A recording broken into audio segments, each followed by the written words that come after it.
Paul must be pleased with that result. Pleased with the result. Created lots of chances yet again. Scored obviously 5 goals and Omar deservedly getting his hat-trick. But I'm not going to sit here and pretend it was any better than last week, because it wasn't.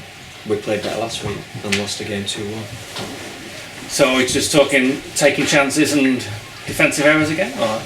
We just passed the ball better last week. Far better.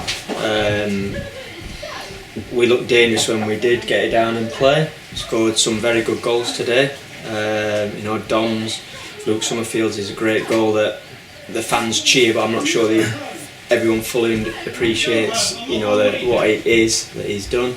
And obviously Omar. So it's a good day, but I can't get carried away with it, because, as I said, I think we played better against Morecambe and I think we played better against Orient last week. A hard man to please, Paul, after a 5-2 win? I'd give him credit, because I don't think we've got what we've deserved in general. I said that, and I'm glad we've got a result, because had it gone the other way and we still think we should win the game, people question what you're saying and don't think, he's just making excuses, he's covering his own back. It's not how I work. I don't do that. I say what I feel is an honest assessment from myself, and it was a good performance at times. We looked dangerous and we were going to create, but at 4-1 I should be able to put my feet up and absolutely enjoy the rest of the game. They score, make it 4-2, and there's still a part of me on the side thinking, come on now, maybe there's an element of, again, being involved and wanting that win. Maybe some people were more relaxed watching it, but I just felt we could have been better than what we were at times. We talk about Omar's display. Was that his best game for you? 100%, because it was an all-round performance. He used his strength, he won headers, he was denied by an excellent save, then he's at the crossbar. Thought he was going to miss out on his hat-trick that his performance deserved, and then hit a free kick, which he practices a lot, and often I think, why is he practising? But he, as I said, he deserved it, so really pleased for him, and he's certainly set a standard for himself now, and I've just pulled him there and had that chat. That'll be difficult to replicate, but at the same time that's the sort of what he's got to aim for, and he was a big player today for him. Yeah, that was going to be my next question, because you say he has set the standard, but his all-round awareness was the best it's been. He held the ball up, and I think he sort of was confident. I felt at half-time that we, watching it, I thought we looked edgy and nervous, and when we'd gone 1-0 up, you're thinking, go on then, settle down. It didn't seem to come. We got 2-0 up, you're thinking, okay, still didn't get that confidence, and I think that because of results rather than performances, the confidence has been hit a little. I've got that feeling before the game, I got it at half time. So going into the second half, there's an element of what exactly we're going to get. So credit to them. Dom scored an excellent goal.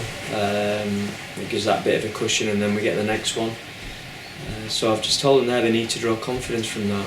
The results, like I say, no one likes losing, and I did say yesterday to someone I'd take a bad performance and a victory. It was far from a bad performance, but as I said, was it 5-2 compared to losing 2-1 last week? That gulf, for me. Yeah, say still a couple of sloppy goals, weren't there? Really, I suppose if you're going to let them in, the best time to do it is when you've scored 5. It is, but obviously they didn't come when we were 5-0 up. So yeah, look, there's always things to work on and look at and improve on, but if that means winning 5-2, we'll take that. And again, I've just said to the players, I think it said midweek we've been involved, and today probably pushes it our way entirely. The games with most goals in, so it's entertaining, but I'm not particularly that bothered about being a manager of the football club that's involved in high scoring games. A couple of players not involved today, Sean McAllister again and James Barrett. What's the situation with that? Sean McAllister, in the end, after some thought, decided it was best to get him in for his injection as soon as possible. So he had that done yesterday, and then ironically in training Probably around about the time I would imagine Sean was having his jab. James Berry had a clash of knees with Tom and come off. Thought he was going to be all right, but then wasn't in a position to take part today. So that left us light in central midfield. We were thinking, thought it'd have been typical if Diz or Luke Summerfield would have gone down with a knock. Thankfully they didn't, so that's why they were out, and obviously Dan Jones and Reece were injured prior to the game anyway. Are they going to be out long, and does that change your thinking in looking for the last few days of the window? No, it doesn't change anything. Definitely not. But in terms of length, fingers crossed. I don't think James is anything other than just a bit sore. Dan, we would hope would be back soon. Reece is a difficult one because it's hamstring.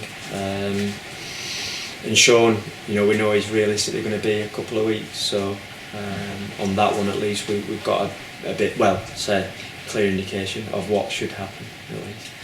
So how hopeful are you of getting players in for Wednesday, is it? I'm hopeful that when we get to Thursday we won't have to talk about it anymore. Certainly until December. But we'll see. I don't know, I've made calls, but the sort of players list that we've put together has got smaller as we've gone along. And I said it the other day, frustration with perhaps information that we get back at times.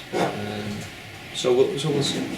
But you've got to be careful, I suppose, not for getting somebody in just for the sake of getting them in. We have, but today I think, no disrespect to Harry Clifton and Josh Fenner, today, they're both on the bench.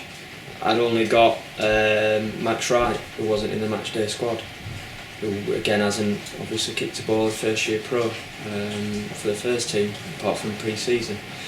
So there is that, but at the same time, I think if we bring a player in and I know he can go in and do a job for us if needed, doesn't particularly have to be a nailed-on starter. To me, that makes sense. If I'm bringing someone in that I am absolutely, love to use, barring numbers down that low, then I think that probably is, would be a bit foolish.